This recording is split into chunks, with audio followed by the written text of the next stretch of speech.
யார் இந்த இயேசு? இயேசு யார் அப்படின்றத நாம ஒவ்வொரு வாரமா சிந்திச்சுக்கிட்டே வரோம். இந்த வாரம் நாம பார்க்க போறது, அவர் சோதனைகளை தாண்ட, சோதனைகளை சகிக்க, சோதனைகளை ஜெயிக்க நமக்கு உதவி செய்கிறவர் இயேசு. வேதம் தெளிவா சொல்லுது, சோதனைகளை சகிக்கிற மனுஷன் பாக்கியவான்.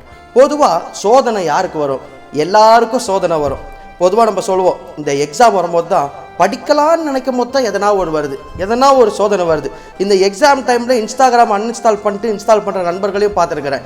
படிக்கலான்னு நினைக்கும் போது தான்டா இன்ஸ்டாகிராம் பார்க்கணும், அதுவே ஒரு சோதனையாக இருக்குது அப்படின்னு சொல்லுவாங்க. அப்போது சோதனை எல்லா மனுஷருக்கும் பல்வேறு விதமாக இருக்கும். யார் யாருக்கு சோதனை வரும்? வேதம் சொல்லுது, ஆண்டவர் இயேசுவுக்கே சோதனை இருந்தது. பிசாசு ஆண்டவர் உபவாசம் முடிச்சிட்ட பிறகு அவர் உயர்ந்த இடத்துக்கு கூட்டி போய், என்னை வணங்கினா இந்த உலகம் முழுவதையும் உமக்கு தரேன்னு சொல்லி சிருஷ்டிகரையே அந்த பிசாசானவன் சோதிச்சான். அப்போ ஆண்டவரையே சோதிக்கும் பொழுது நம்மளை சோதிக்கிறது எம்மாத்திரம். அப்போ சோதனைன்றது எல்லாருக்கும் வரும். இன்னும் சொல்ல போனால் சோதனைகள் எப்படி வருதுன்னு பார்க்கலாம். ஒன்று, சத்துருவானவன் கொண்டு வர சோதனை இருக்கலாம். இன்னும் ஆண்டவர் சிலரை சோதிப்பார். இப்படி பல விதமான சோதனைகளை நம்ம பார்க்க முடியும். இன்னும் நம்ம தெளிவாக சொல்லணும்னு சொன்னால், எவ்விதத்தில் எப்படி வேணாலும் சோதனை வரலாம். ஆனால் சோதனைகளை சகிக்கிற மனுஷன்தான் பாக்கியவான் அப்படின்னு வேதம் சொல்லுது.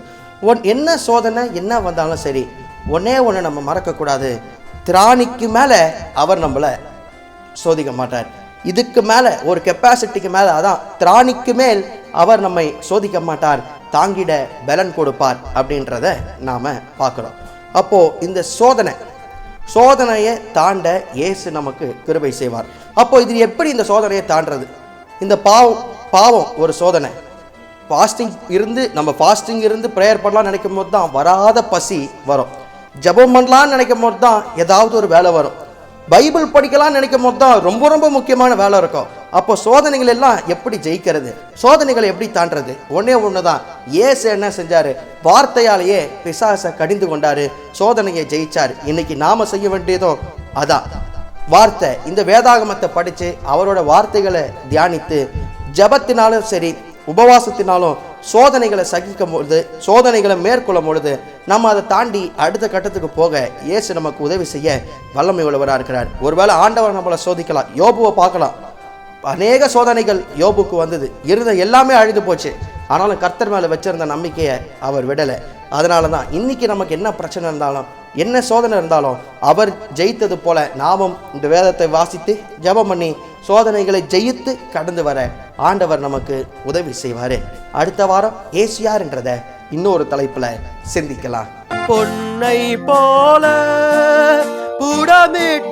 புடமிட்டாலும் பொன்னாக விளங்குவேன் என்றென்றுமே. பொன்னை போல புடமிட்டாலும் பொன்னாக விளங்குவேன் என்றென்றுமே. திராணிக்கு மேல் சோதித்திடார், தாங்கிட பலனளிப்பார்.